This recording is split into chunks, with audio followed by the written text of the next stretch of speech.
థ్యాంక్సా? Telugu మ్యాట్రిమనీకి thanks చెప్పాలి. 26 ఏళ్ల క్రితం ఇదే తెలుగు మ్యాట్రిమనీ ద్వారానే వేళమ్మకి పెళ్లి చేశాం. పెళ్ళంటేనే తెలుగు మ్యాట్రిమనీనే. ఏపీలో జనసేన కార్యకర్తలు రెచ్చిపోతున్నారు. నక్కపల్లి పోలీస్ స్టేషన్లోకి జనసేన మూకలు దూసుకువెళ్లాయి. రావణ్ను తమకు అప్పగించాలంటూ జనసేన కార్యకర్తలు హల్చల్ చేశారు. పోలీస్ స్టేషన్లో ఉన్న రావణ్పై దాడికి ప్లాన్ చేశారు. ఇంత జరుగుతున్నా పోలీసులు మాత్రం పట్టించుకోవడం లేదు. జనసేన మూకల వీరంగాన్ని పట్టించుకోకుండా కేవలం రావణ్ మద్దతుదారులపై చర్యలు తీసుకుంటున్నారు. నక్కపల్లి పోలీస్ స్టేషన్కు వచ్చిన రావణ్ మద్దతుదారులను బలవంతంగా వేరే ప్రాంతాలకు తరలిస్తున్నారు. జనసేన మూకలు బూతులతో రెచ్చిపోతున్నా పోలీసులు ఏమాత్రం పట్టించుకోవడం లేదు. వాళ్లను నిర్వహించడం లేదు. దీంతో రావణ్పై జనసేన మూకల దాడికి పోలీసులు సహకరిస్తున్నారా అనే అనుమానాలు వ్యక్తమవుతున్నాయి.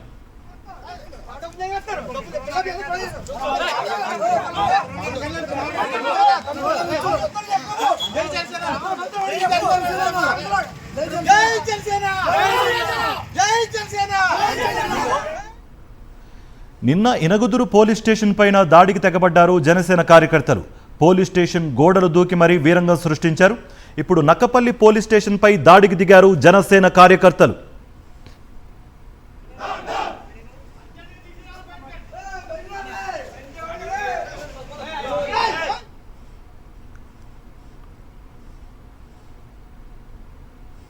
ఇదే అంశానికి సంబంధించి మరింత సమాచారం మా ప్రతినిధి నాయుడు అందిస్తారు లైవ్ ద్వారా.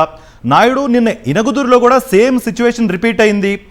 ఆ సిచ్యువేషన్ని దృష్టిలో పెట్టుకుని అదనపు బలగాలను ఎందుకు మోహరించలేదు? ఎందుకు నిలవరించలేకపోతున్నారు జనసేన కార్యకర్తలను?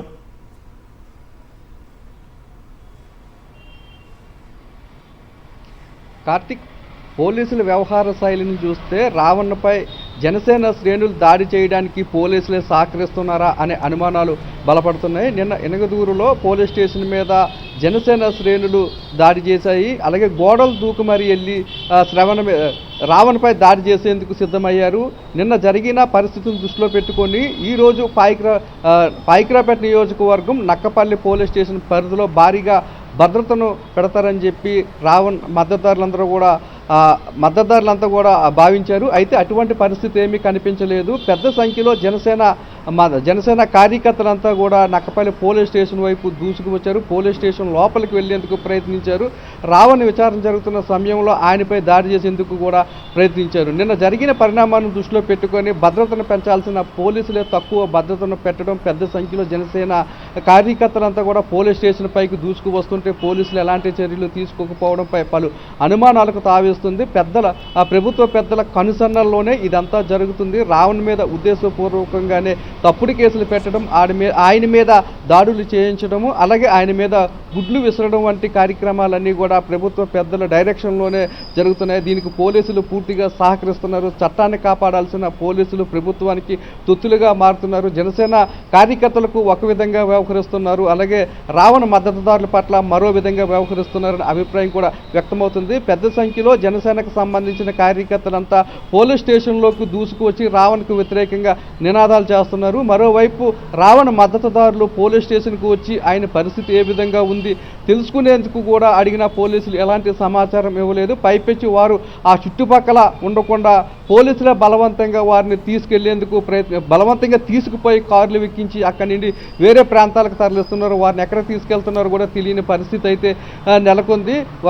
ఇంకోవైపు జనసేన శ్రేణులంతా కూడా రావణ్ లేనిపోని మాటలతో కించపరచడమే కాకుండా బూతులు మాట్లాడుతున్నారు, రాయలేని భాషలో తిట్లు తిడుతున్నారు. ఆయన ఫోటోలను రోడ్లపై వేసి కోడిగుడ్లతో కొట్టడము, కాళ్ళతో తొక్కడము వంటి చేస్తున్నారు. ఇన్ని చేస్తున్నప్పటికీ కూడా పోలీసుల కంటికి అవేమీ కనిపించలేదు. రావణ మద్దతుదారులు మాత్రము ఆయన పరిస్థితిని తెలుసుకునేందుకు వస్తే మాత్రము బలవంతంగా అక్కడి నుండి తరలించే ప్రయత్నం చేస్తున్నారు. జనసేన కార్యకర్తలు ఎన్ని విధాలుగా పాల్పడుతున్నా, ఎన్ని చర్యలు చేపట్టినా, ఎలాంటి చట్ట వ్యతిరేక కార్యకలాపాలకు పాల్పడినా పోలీసులు వారిని నిలువరించే ప్రయత్నం చేయలేదు. కనీసం వారిని వారించే ప్రయత్నం కూడా చేయలేదు. కనీసం వారి మీద కేసులు పెట్టే ప్రయత్నం చేయడం లేదు. రావణ్ గతంలో పవన్ కళ్యాణ్ ఏవైతే చెప్పారో వాటిని ప్రస్తావించారు తప్పితే ఎలాంటి తప్పు చేయలేదు. చేయని తప్పుకు రావణ్ను పోలీసులు వేధిస్తున్నారు. అదే జనసేన నాయకులు కానీ కార్యకర్తలు కానీ ఎన్ని తప్పులు చేసినా అవి పోలీసుల కంటికి ఎందుకు కనిపించలేదనే ప్రశ్నలు కూడా వినిపిస్తున్నాయి. Karthik, thank you Naidu. మరిన్ని అప్డేట్స్ కోసం ఛానల్ను సబ్స్క్రైబ్ చేయండి. నోటిఫికేషన్స్ కోసం బెల్ ఐకాన్ పై క్లిక్ చేయండి.